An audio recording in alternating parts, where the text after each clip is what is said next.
Hi, എല്ലാവർക്കും എൻ്റെ പുതിയ വീഡിയോയിലേക്ക് സ്മൈലി വെൽക്കം. ഇന്ന് നിങ്ങൾക്ക് ഞാനൊരു പുതിയൊരു സാധനം പരിചയപ്പെടുത്തി തരാം. 3, 2, 1 ഇതാണ് ആ സാധനം. കുറച്ച് പേർക്ക് അറിയാമായിരുന്നിരിക്കും.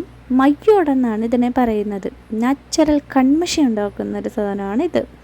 ഇനി ഇതെങ്ങനെയാണ് ഉണ്ടാക്കുന്നതെന്ന് നമുക്ക് കാണാം. വരൂ. സന്ധ്യയ്ക്ക് വിളക്ക് വെക്കാറില്ലേ വീട്ടിൽ?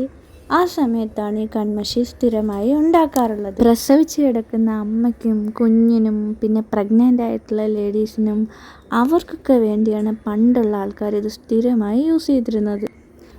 സന്ധ്യാനാമം ചൊല്ലിക്കഴിഞ്ഞ ശേഷം മയ്യോടമെടുത്ത് അതിനകത്ത് വിളക്കെണ്ണ നന്നായി തേച്ച് പിടിപ്പിക്കുക. മയ്യ് കാച്ചുക എന്നാണ് ശരിക്കും ഇതിനെ പറയാറുള്ളത്. ഇതും ഒരു പ്രസവ ശുശ്രൂഷ തന്നെയാണ്, പ്രസവിച്ച് കിടക്കുന്ന അമ്മയ്ക്കും കുഞ്ഞിനും.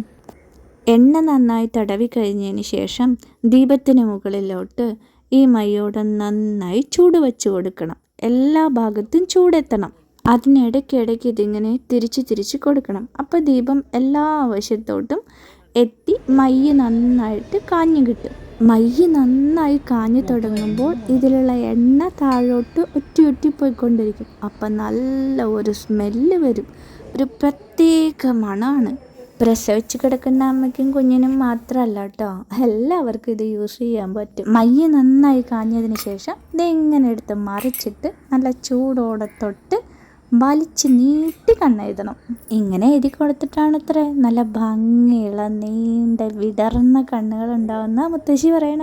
യാതൊരു കെമിക്കൽസും ഇല്ലാത്ത ഈ ചൂട് കണ്ണെഴുതുമ്പോൾ വേറെയും കുറച്ച് ഗുണങ്ങളുണ്ട്. പീലക്കെട്ട്, അലർജി ഉണ്ടാവും, അങ്ങനെയുള്ള യാതൊരു പ്രശ്നവും കണ്ണിനുണ്ടാവില്ല. പക്ഷേ ഇന്ന് ഡോക്ടർമാർ പറയുന്നു കെമിക്കൽ കൺമഷി ഒന്നും കുഞ്ഞുങ്ങൾക്ക് വേണ്ട എന്ന്. പക്ഷെ നമ്മുടെ മുത്തശ്ശിമാർ നമ്മളെ ഇതൊക്കെ എഴുതിച്ചിട്ടല്ലേ ഇങ്ങനെ സുന്ദരികളാക്കിയത്. നമ്മുടെ കുഞ്ഞുങ്ങൾക്കും ഇത് ധൈര്യമായിട്ട് ഉപയോഗിക്കാം.